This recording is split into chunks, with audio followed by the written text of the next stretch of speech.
that sound. I hope you guys can hear it. I built this guitar and it was my main guitar for many, many years. So I wanted to do a video for you guys just talking a little bit about it. I built it from scratch when I was in college, and my roommate at the time had already built a guitar. So he had a little workshop set up and he had most of the tools I needed. So I kind of figured if I was gonna do it, now was as good a time as any. I had a little woodworking experience, but had never built an instrument before. I had a dreadnought and some other guitars, but I was getting more and more into fingerstyle guitar playing, and I was really intrigued by the Martin OM sized guitars, which is what this is. An OM stands for orchestra model. It's a little smaller than a dreadnought, thinner, smaller. And I just remember hearing about how it was, much more balanced and just comfortable to hold and play, really just conducive to fingerstyle playing. But I couldn't afford to buy a professional quality instrument from the store.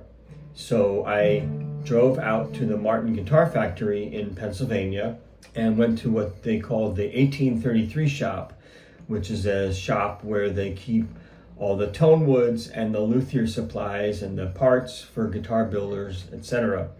And the man who managed the shop at the time was named Frank Finocchio, and he was a guitar builder and actually an instructor of guitar building. So he was a bit of an expert on all the aspects of it. And he was just incredibly helpful. He just walked me around the sort of warehouse, helped me pick out every little piece of wood and everything I would need.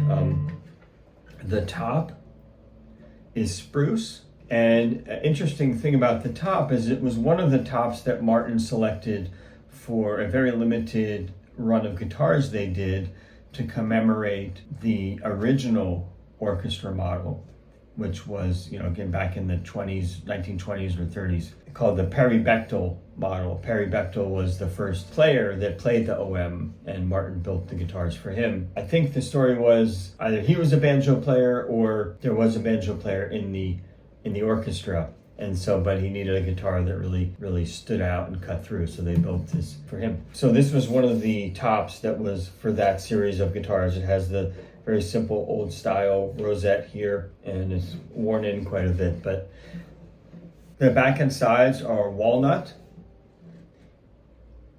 Neck is mahogany.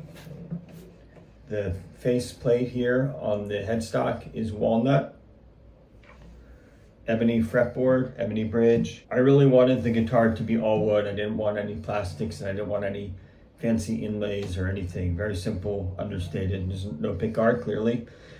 No markers on the face of the fretboard. It does have some dots on the side. Fun sort of story about the back and sides was in the 1833 shop, they have all the tone wood. So they have just these huge boards of walnut and rosewood and mahogany, etc. And we just took around the template of the OM shape, and I somehow decided on walnut. I knew that's what I wanted. We were able to place it on the board, just showing different sections to see where the figuring and the pattern in the wood would look the best. So I was able to pick out the exact section of wood that eventually became the back of the guitar. I got home and I started building, and it went really well. I built the whole box, I built the neck, I tuned the top, and the top, sometimes I think I maybe thinned it out too much because it's just insanely resonant, like a drum. I don't know if you can hear that, but insanely resonant.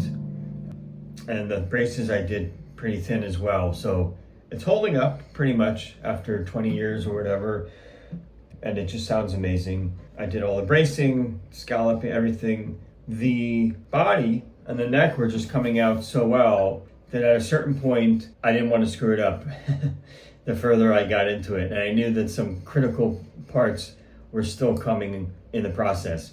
For instance, setting the neck, doing the finish, doing the frets, etc. But I was kind of at a loss. I didn't know anyone personally that could finish the job for me. I ended up going to a guitar show in King of Prussia, Pennsylvania, randomly to sell some guitars, and I ran into a guy from Maryland, very, very small guitar builder.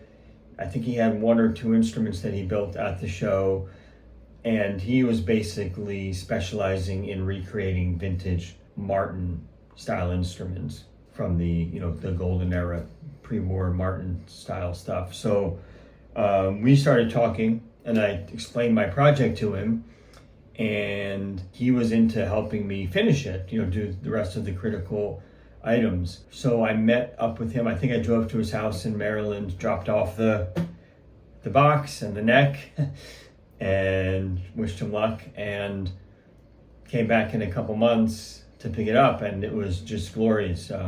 The finish was perfect. I mean, it really just brought out so many aspects of the wood that you don't see until the guitar has a nice finish on it. It really just kind of had like a multi-dimensional figure, and this isn't a fancy piece of, flamed quadruple A whatever. This is just, an expensive piece of walnut. But anyway, beautiful, sounds great. He set the neck.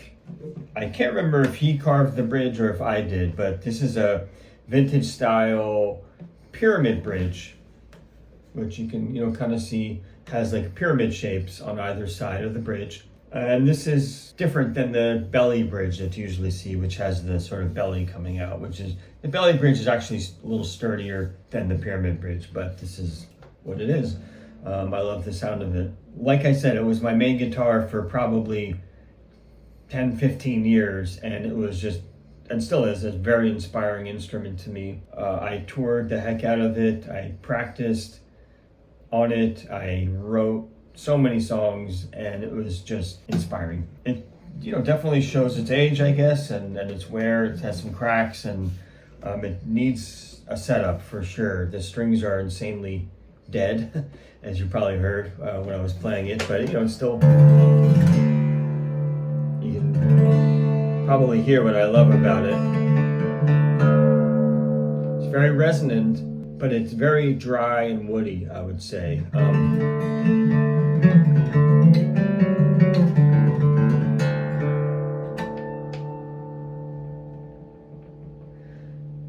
And that's really the sound I was going for, just incidentally. I mean, I was really into players like Nick Drake and Bruce Cockburn and David Wilcox and those kind of fingerstyle guitar players. And at the time, I had a really nice Loudon, an 025C, and I had a Breedlove back from when Larry Breedlove was actually building the guitars himself in Oregon. And these were wonderful instruments, but I ended up selling them both. Well, probably because I needed money, and also just because I was so happy with this guitar and I didn't feel like I needed anything else. About 10 years ago, maybe not that long, I had my friend reshape the neck to make it a little thinner, a little easier to play. It was pretty chunky before, but I really think it sounds as good as ever.